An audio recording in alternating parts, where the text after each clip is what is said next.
kò ṣe é pamọ́ rárá.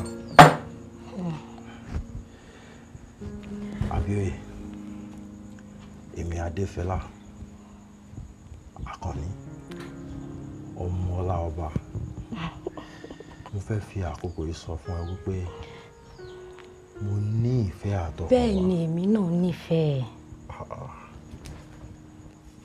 Fún ọ̀rẹ́ rẹ Ọmọyẹni ni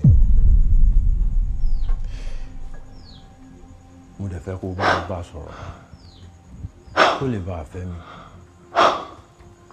Wo, mo fẹ́ fẹ́ níṣu lọ́kà ni o. Ọmọyẹni èwo? Abíóyè, Ọmọyẹni mélòó ni wọ́n mọ̀? Báwo ni kí tèmi ṣe jẹ́? Tí ẹ bí ti báwo? Ọmọyẹni olójú kan, Ọmọyẹni abirùn.